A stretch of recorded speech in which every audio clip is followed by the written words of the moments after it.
Well, we have discussed the work associated with the system. For PV work, P has to be external pressure, okay? External pressure, unless it is a reversible process. In that case, the system pressure will be equal to the external pressure. Then we use system pressure to calculate the work done by the system. Well, then the next question is, what is the system pressure? Okay, what is the system pressure? Well, for a gas, it is so easy to understand because here we have capital P and a lowercase p for system and the surrounding. So the system pressure clearly is different from external pressure. They are different, unless in a reversible process they are almost the same. Okay, so that is the system pressure of a gas. You know immediately, for any gas, it has a pressure, and this is the system pressure. How about for liquid? I have a cup of water. Liquid. Open system. The liquid is exposed to the surrounding. So how do you describe the system pressure of the liquid? Well, it's not gas. So the liquid has no pressure. It may not be correct, but when we move to the closed system. But when the water is exposed to air, how do you describe the system pressure of that water? Well, in that case, the system pressure P is actually described in terms of the external pressure. Okay, so external pressure is the system pressure for open system. How about for the closed system? Well, initially you have liquid, and there is air above that. But the liquid may also evaporate to have some vapor pressure coming from the liquid. So actually, the system pressure here is composed of two components.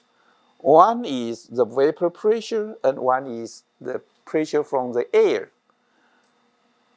So if we say that the system of liquid is a closed system, then the system pressure is the pressure of air plus the vapor above that liquid.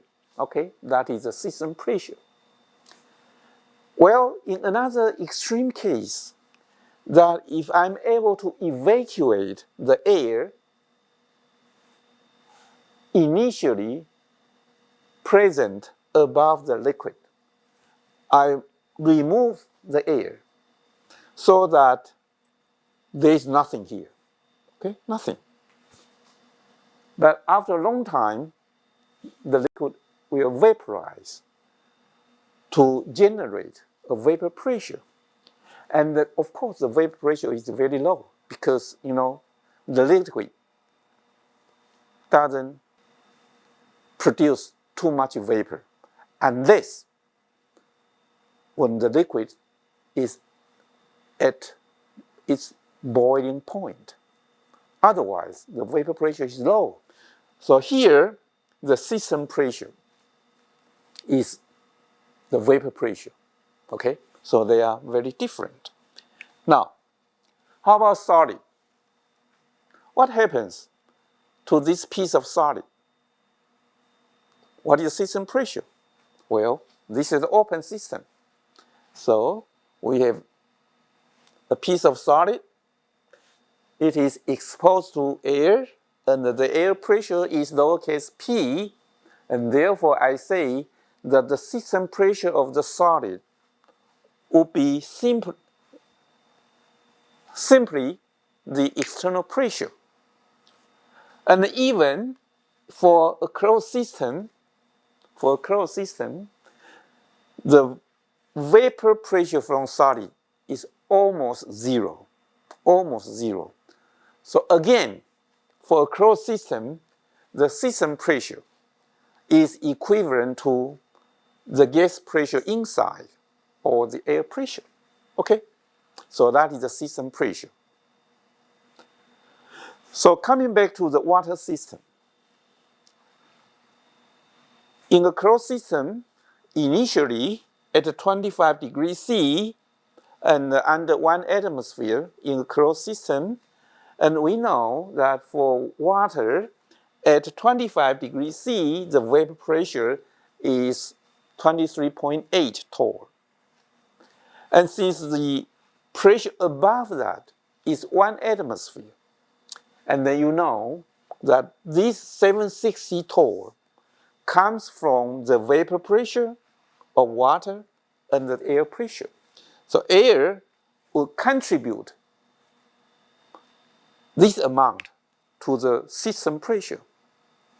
Well, now, for this closed system, if I try to heat it up to 50 degrees C, then you know that the air is still 736.